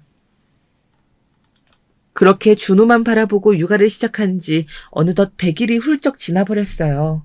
저는 여전히 준우의 존재감만으로도 세상을 다 가진 듯한 행복감이 들었지만 한편으로는 남편 혼자서 외벌이를 하고 있어 걱정이 되었어요. 남편도 저에게 겉으로는 티를 내진 않았지만 외벌이 생활을 얼마나 오래 유지할 수 있을지 걱정하는 눈치였습니다. 이렇게 생활하다가는 우리 집은 오래 못 버틸 거야. 준우도 태어났으니 내가 당장 돈을 벌어야만 해. 이런 생각들이 어느 순간 제 머릿속을 온통 지배하기 시작했고 고작 100일밖에 지나지 않은 준우가 걱정되긴 했지만 우리의 미래를 위해서는 제가 다시 일을 시작해야만 했어요. 그런데 막상 일을 시작하자고 마음먹고 나니 준우를 맡길 곳이 변변치 않았습니다. 집 주변 어린이집에 모두 연락을 돌려보았지만 이제 막 100일 된 어린 준우를 맡아줄 곳을 찾기란 하늘의 별 따기였고 우리 형편상 이모님을 구해 월급을 주는 것도 도무지 감당할 수 없는 일이었어요. 그렇다고 해서 결혼과 동시에 연락을 끊고 지냈던 부모님에게 다시 손을 벌릴 수도 없는 노릇이었습니다. 그래서 결국 시어머님의 도움을 받는 일밖에는 다른 방법이 없었던 것 같아요. 회사에 복직해서 준우를 시어머님께 맡기겠다고 남편에게 처음 이야기를 꺼냈을 때 남편의 표정은 곧바로 굳어졌어요. 연로하신 어머님의 건강이 걱정되기도 하고 어머님께서 아이를 혹여나 제대로 돌보지 못하게 되면 우리와 갈등이 불거질 수도 있다는 이유 때문에서요. 저도 남편의 말에 동의하긴 하였으나 우리에게는 다른 방법이 없었습니다. 다행히 시어머님께서도 저희가 처한 상황을 워낙 잘 알고 계셨기 때문에 곰곰이 한참을 생각해 보시다가 결국 준우를 돌봐주시기로 했습니다. 준우 어미가 회사에 복직해야 한다고 하니 어쩔 수 없지. 준우는 내가 봐줄 테니 걱정하지 말거라.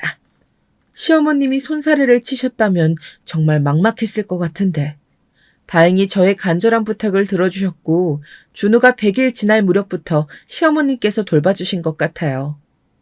저는 다시 직장으로 돌아가 바쁜 나날들을 보냈고 일과 육아를 병행하는 워킹맘이 되었어요. 출산 후 얼마 지나지 않아 회사를 복귀해서 그런지 업무 처리를 하는 데 있어서 큰 어려움은 없었습니다. 다만 낮 동안 어린 아들을 온전히 보살펴주지 못한다는 것에 대해 엄마로서 미안한 마음이 들었고 동시에 시어머님께 육아에 대한 부담감을 떠안겨드린 것 같아 죄송한 마음이 들어서 바쁘게 일을 하면서도 늘 마음 한켠이 불편했던 것 같아요. 저는 회사 업무 특성상 야근이 많았어요. 임신 전에는 사무실에서 동료들과 밥 먹듯이 함께 야근을 했지만 저는 이제 하나의 엄마가 되었기 때문에 눈칫밥을 먹으며 정시에 퇴근을 했습니다. 그래도 제 할 일은 책임을 져야 했기 때문에 늘 노트북을 들고 퇴근길에 올랐던 것 같아요. 정시에 퇴근한다고 하더라도 늘 집에 도착할 때면 저녁 7시가 넘었고 시어머님은 아침 일찍부터 저녁 늦게까지 준우를 돌봐주시느라 항상 기진맥진하신 듯한 모습이었어요. 그런 시어머님의 모습을 볼 때면 한없이 죄송한 마음이 가득해 얼른 돈을 많이 벌어서 시어머님께 잘해드리자는 생각이 들었습니다. 그렇게 회사를 퇴근하고 집에 돌아가면 그때부터 제가 준우를 돌보기 시작했고 아이가 일찍 잠들면 너무 감사한 일이겠지만 늘 늦게 잠을 이뤘던 것 같아요. 낮 동안 엄마의 품이 그리웠는지 엄마가 저녁에 들어오고 나면 준우가 늘 늦게 잠들기 일쑤였고 저는 아이가 잠들고 나면 다시 노트북을 켜고 회사 업무를 마무리했습니다. 이런 나날들이 반복되다 보니 저도 모르게 체력적으로, 심적으로 지쳐갔던 것 같아요. 워킹맘의 생활이 힘겹다는 건 주변 사람들로부터 익히 들어서 잘 알고 있었지만 막상 제가 워킹맘이 되어 생활을 보니 죽을 맛이었거든요. 그래도 저는 엄마이기 때문에 준우를 생각하며 하루하루를 버텼어요. 아이가 태어나면 부부간의 관계가 소홀해지기도 하고 자주 싸운다고 하지만 저와 남편은 서로의 힘듦에 대해 잘 이해해주고 함께 준우를 돌보았어요. 그러던 어느 날 저는 평상시처럼 시어머님이 오시기 전까지 준우를 보살피고 있었고 출근 준비로 인해 바쁜 아침이었지만 하루가 다르게 쑥쑥 자라나는 준우의 모습을 바라보며 미소 짓고 있었어요. 그날따라 시어머님은 30분 정도 집에 늦게 도착하셨는데 회사에 지각할 새라 준우에게 짧은 인사를 건넨 뒤 헐레벌떡 현관문을 나섰던 것 같습니다. 그런데 그날이 우리 아기와의 마지막 인사가 되었어요. 점심시간이 지나고 회사에서 한창 바쁘게 업무를 보고 있었는데 남편에게서 급하게 전화가 왔어요. 남편과 저는 서로 회사에 출근하면 바쁜 업무로 인해 연락을 잘 하지 않는 편이었는데 그날따라 남편으로부터 몇 통의 부재중 전화가 와 있었고 또다시 핸드폰에 울려 무슨 일인가 싶어 바로 전화를 받았어요. 남편이 다급한 목소리로 우리 준우가 숨을 쉬지 않아 병원으로 가는 길이라며 저에게도 빨리 병원으로 오라고 얘기했어요. 우리 준우가 숨을 쉬지 않는다니? 저는 그 순간 심장이 멎는 줄만 알았어요. 오늘 아침까지만 해도 멀쩡하게 엄마에게 미소 지어주던 아이였는데 갑자기 숨을 쉬지 않는다니. 남편의 말 한마디에 너무 놀라 목소리가 떨렸고 울음이 순간 터져나와 더 이상 대화를 나눌 수가 없었어요. 그렇게 저는 아무런 자초지종도 모른 채 병원으로 향했고 병원에 도착했을 때는 이미 우리 아기가 산소호흡기를 착용하고 힘겹게 숨을 헐떡이고 있었습니다. 그 모습을 보자마자 저는 바로 털썩 주저앉아 버렸고 저를 발견한 남편이 저에게 달려와 감싸 안아주었어요. 여보, 이게 어떻게 된 일이야? 우리 준우가 왜 여기에 이러고 있어? 반쯤 정신을 놓고 새어나온 저의 물음에 남편 대신 시어머님이 미안하다는 말을 하셨어요. 미안하다, 준우 어미야. 내가 아침에 실은 몸이 너무 안 좋아서 병원에 갔다가 약을 처방받았는데 그걸 먹고 잠깐 잠에 들어버려서 준우가 이불 위에 뒤집혀 있는 걸 바로 발견하지 못했어. 저는 사실 그 당시 시어머님의 이야기가 귀에 잘 들어오진 않았어요. 단지 우리 아기가 이렇게 차가운 병원 침대 위에서 감당하기 힘든 산소호흡기를 착용하고 누워있다는 것 자체가 저에게는 큰 충격으로 와닿았고 제가 준우에게 뭘 어떻게 해줄 수 없단 그 상황 자체가 받아들여지질 않았거든요. 그리고 제가 병원에 도착해서 얼마 지나지 않아 준우의 상태가 갑자기 심각해졌는지 비상벨이 울렸고 순식간에 의료진이 달려와서는 준우에게 심폐소생술을 시도했어요. 심폐소생술을 하는 동안 준우의 온몸이 흔들렸고 금방이라도 큰일 날 것만 같았어요. 그리고 그렇게 준우가 허무하게 세상을 떠나갔습니다. 저는 우리 아기가 숨을 못 쉬어 고통스러워하고 있을 때 옆에 있어주지 못했고 엄마로서 해준 게 아무것도 없었어요. 말 못하는 우리 준우가 얼마나 고통스럽고 무서웠을까. 그리고 점차 이상을 찾아갈수록 시어머님이 너무나도 원망스러웠습니다. 시어머님은 자신의 부주의로 인해 준우가 세상을 떠났다는 것에 대해서 죄책감을 느끼고 있었고 준우의 장례식이 끝나자 저에게 어렵게 다가와서 말을 걸으셨어요. 준우 어미야, 정말 미안하다. 내가 죽어야 하지. 어린 준우가 뭔 죄가 있다고 이렇게.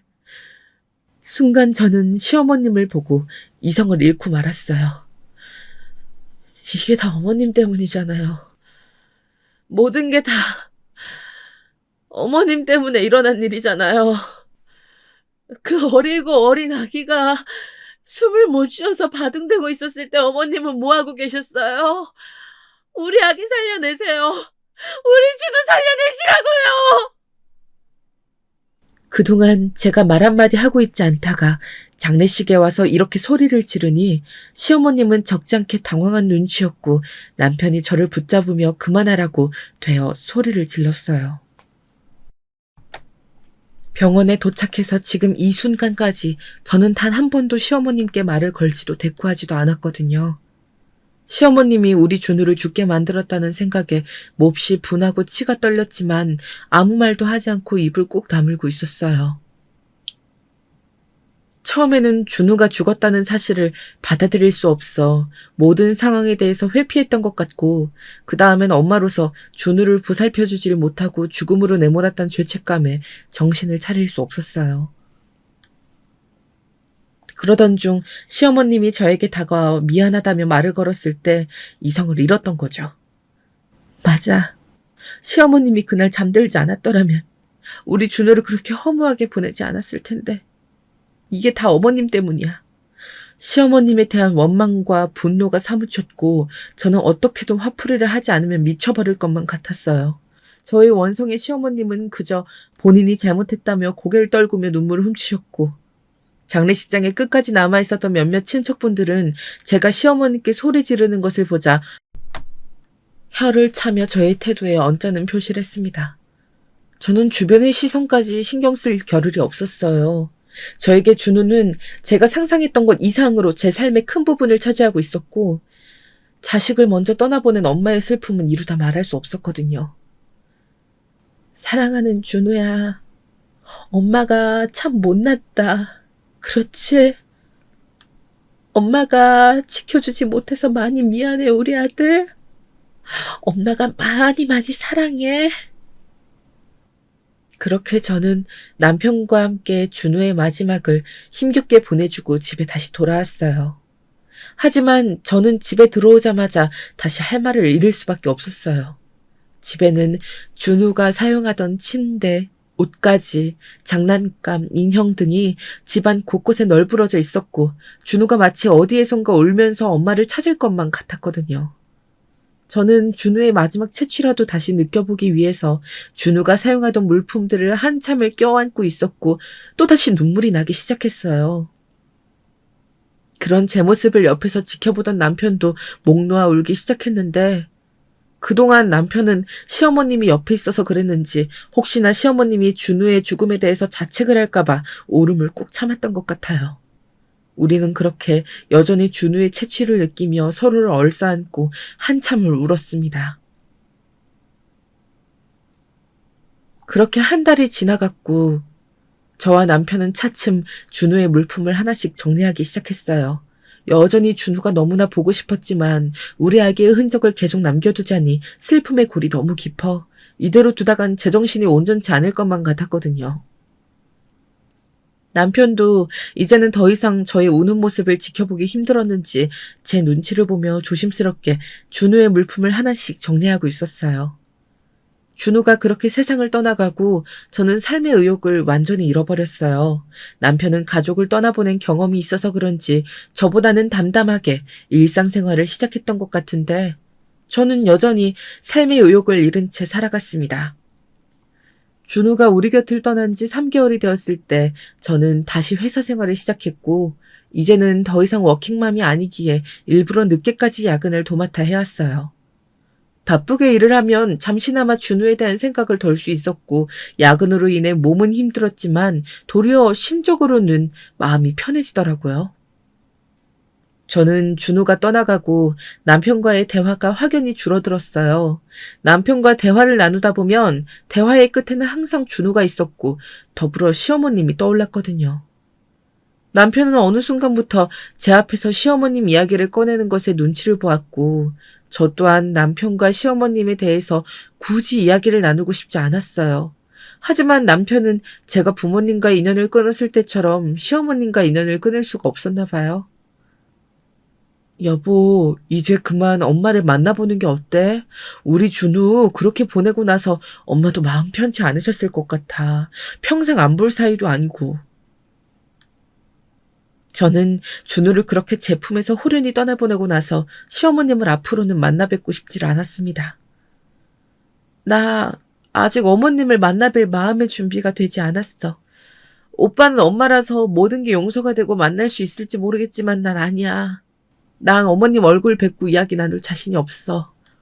나는 한사코 시어머님과의 만남을 거부했고, 제가 마지막으로 장례식장에서 시어머님께 쏟아부었던 말들을 시어머님을 다시 뵙게 된다면 똑같이 이야기를 하고 이성을 잃을 것만 같았어요.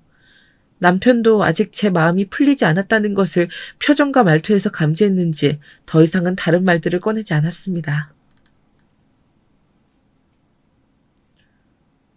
시간이 지나면 잊히는 일이 있고 시간이 지날수록 뚜렷해지는 일이 있나 봐요. 저에게 우리 아가의 죽음은 후자에 가까웠고, 아무리 회사 일로 바쁘게 지내면서 잊어보려고 노력을 해봐도 저에게 준우의 빈자리는 너무나 컸습니다. 잠을 이루다가도 한밤중에 눈이 떠져서는 계속 멍을 때렸고, 창밖을 말없이 한동안 응시하기도 했어요. 준우가 아닌 다른 생각을 이루려고 노력하다가도 억지로 생각을 하려고 해서 그런지 결국 다시 우리 아가에 대한 생각으로 되돌아왔던 것 같아요.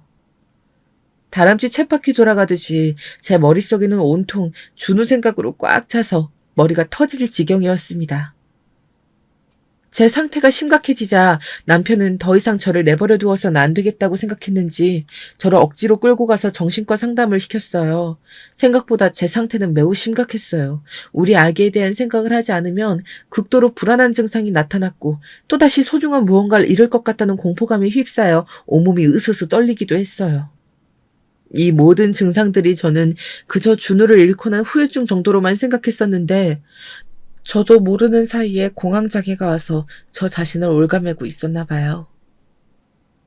그리고 더욱 심각한 것은 우울증이었는데요. 원래도 내성적인 성향이었는데 극도로 말수가 더욱 줄어들고 평상시 남편과의 대화를 거부한 것도 그 이유 때문이었나 봐요. 준우가 떠나가고 제 삶에 대한 의욕을 잃다 보니 우울해지는 건 당연한 일이었을지도 모릅니다. 남편은 제가 공황장애의 우울증 진단까지 받고 나니 충격을 받았고 큰 결단이 필요하다고 생각했나 봐요. 사실 남편은 그동안 시어머님으로 인해 준우가 죽게 되었다고 생각하기보다는 불가피한 사고라고 여겼거든요. 그날은 시어머님의 몸 상태가 많이 좋지 않았고 어쩔 수 없이 약을 복용하게 되면서 벌어진 일이었기 때문에 남편은 저처럼 어머님께 화를 내거나 모든 것을 어머님 탓으로 돌리기보다는 도리어 우리 아기가 죽고 죄책감에 힘들어하는 시어머님을 걱정해 저 몰래 위로를 해드렸던 것 같아요. 평상시 시아버님이 돌아가시고 나서 시어머님에게 신경을 많이 썼던 남편은 저와 시어머님의 돌이킬 수 없는 관계에 대해서 고민을 많이 했고, 이제는 제가 준우에 이어 저까지 죽을지도 모른다고 생각했는지 저에게 어렵게 이야기를 꺼냈어요. 여보, 많이 힘들지. 나는 여보가 많이 힘들 거라고 생각은 했지만 이 정도까지일 줄은 몰랐어. 나는 준우에 이어 여보까지 더 이상 잃을 수는 없어. 여보가 우리 엄마를 만나기 힘들다면 여보가 나와 결혼하면서 장인 장모님과 인연을 끊었듯이 나도 엄마와의 인연을 끊을게. 남편은 여전히 나를 사랑하고 있었고 제가 과거에 그러했듯이 남편도 시어머님이 아닌 저를 선택했어요. 저는 사실 남편의 말을 듣고 나서 이제는 더 이상 시어머님과 엮이지 않아도 된다는 안도감과 동시에 준우에 대한 죄책감으로부터 한꺼풀 벗어난 듯한 기분이 들어 눈물을 흘렸습니다. 그 다음날 남편은 혼자서 시어머님을 찾아갔고 제가 공황장애, 우울증 등 정신장애에 시달리고 있다는 사실을 전달한 것 같아요. 그리고 남아있는 저를 살리기 위해서는 앞으로 어머님과의 인연을 끊을 수밖에 없는 상황에 대해서 이야기를 했고요. 그렇게 어머님과 한참 동안 대화를 나누고 온 남편은 집에 와서 저를 안아주었고 남편의 두 눈은 빨갛게 충혈되어 있었어요. 남편의 말에 따르면 시어머님도 저를 충분히 이해한다면서 남편을 부둥켜 안으며 마지막 인사를 했다고 해요. 어제까지만 해도 남편이 시어머님과 인연을 끊고 제가 평생 시어머님을 만날 일을 없게 만들어주겠다는 이야기가 고맙게 느껴졌는데 남편의 그런 모습을 보니 마음 한편이 허전했어요. 제가 평생 준호와 헤어져 돌이킬 수 없듯이 시어머님도 아들이 살아있음에도 불구하고 평생 인연을 끊고 만나지 못한다고 생각하니 시어머님의 입장에서도 많이 힘들고 괴로우실 것 같았어요. 하지만 저는 시어머님을 안타까워하기 이전에 제 스스로 너무나 불안하고 우울했기 때문에 이런 지옥 같은 세상에서 벗어나기 위해서는 시어머님으로부터 멀어져 가는 수밖에 없었습니다. 그리고 한동안 남편과 정신과 상담을 정기적으로 다니며 제 스스로 다시 삶의 활력을 찾기 위해 노력했어요. 남편은 언제나 그렇듯 제 편이 되어주었고 제 옆을 지켜주며 제가 더 이상 우울감에 빠지지 않도록 신경 써주었어요. 남편의 노력이 빛을 발했을까 병원에서도 점차 제 상태가 나아지고 있다고 이야기를 해주었고 저 또한 남편의 노력에 보답하기 위해 억지로 웃거나 활동적으로 움직이기 위해 노력했어요. 이렇게 남편과 함께 노력하고 지내다 보니 우리 아기에 대한 생각도 점차 덜 하게 되었고 현재 제 상황에 대해 직시하면서 점차 우울증으로부터 벗어나게 되었던 것 같아요. 제 병세는 확실히 남편이 시어머님과 거리를 두기 시작하면서 좋아졌어요. 남편 또한 저의 좀 더 밝아진 모습에 힘을 얻었고 우리는 다시 서로에게 의지를 하며 힘든 시기를 극복하고 있었습니다. 그러던 어느 날 도련님으로부터 한 통의 전화가 왔어요. 준우가 세상을 떠난 뒤 시어머님과 더불어 도련님과의 연락도 모두 끊은 상태였는데 남편이 아닌 저에게 이런 전화를 했다는 게 많이 불편하기도 하고 한편으로 시어머님께서 다시 남편과의 인연을 연결하고자 도련님을 앞세운 건 아닐지 이런저런 생각이 들었어요. 한참을 고민한 끝에 뒤늦게 전화를 받았는데 도련님은 격양된 목소리로 형과 연락이 되지 않는다며 다짜고짜 형에게 병원으로 바로 와달라고 전해달라 그랬어요. 어찌된 영문인지 몰라 도련님께 자초지종을 물어보니 깊게 한숨을 쉬더군요. 형수님, 지금 엄마가 병원에 누워 계세요. 형이 엄마한테 인연을 끊자니 어쩌자니 이야기를 하고 나서 시름시름 앓으시더니 결국 제가 외출한 틈을 타서 수면제를 과다 복용하신 것 같아요. 제가 엄마를 발견하자마자 병원으로 모시긴 했는데 지금 좀 위급한 상황이에요. 형 좀 빨리 병원에 와달라고 하세요. 도련님의 이야기를 듣고 나서 저는 어떤 답변도 할 수가 없었어요. 어머님이 왜? 내가 아니라 왜 어머님이 자살 시도를 하신 건데 준우가 죽고 나서 우리 아기가 외롭지 않게 저도 몇 번이고 죽을까 생각을 했지만 실제로는 남아있는 남편이 가여워서 한 번도 자살 시도를 한 적이 없었어요. 그런데 시어머님께서 극단적인 시도를 하셨다고 하니 처음엔 이해가 잘 가지 않았습니다. 자식을 잃은 건 나인데 자식을 잃은 아픔에 하루하루를 힘겹게 버티고 있는 건 나인데 왜 어머님이... 도련님의 연락 후 저는 너무 당황스러웠고 그 자리에서 숨을 쉴 수 없을 정도로 큰 공포감에 휩싸였어요. 그 순간 남편이 일을 마치고 집에 들어왔는데 제가 이상 증세를 보이자 바로 저에게 달려왔고 저는 정신을 차리고 도련님께 연락 온 이야기를 남편에게 곧바로 이야기했어요. 저의 생각지도 못했던 이야기에 남편의 얼굴은 한순간 하얗게 질려 있었고 정신없이 밖으로 뛰쳐나갔어요. 저는 집에 혼자 남아 남편에게서 연락이 오기를 손꼽아 기다렸습니다. 시어머님의 상황이 우려되어 병원에 잠시 가볼까 생각했지만 시어머님을 보는 순간 다시 그날의 기억이 떠오를까봐 두려운 마음에 다리를 감싸 안고 소파에 앉아 덜덜 떨면서 남편의 연락만을 기다렸던 것 같아요. 그리고 몇 시간이 지났을까 남편에게서 전화가 왔고 전화 너머 울고 있는 남편의 목소리가 들려왔어요. 여보. 엄마가 돌아가셨어. 수면제를 드시고 결국 못 깨어나신 것 같아. 나 이제 어떻게 살아가야 하지? 남편의 말에 저는 핸드폰을 손에서 놓치고 말았고 시어머님은 결국 극단적인 선택을 하시고 돌아가셨습니다.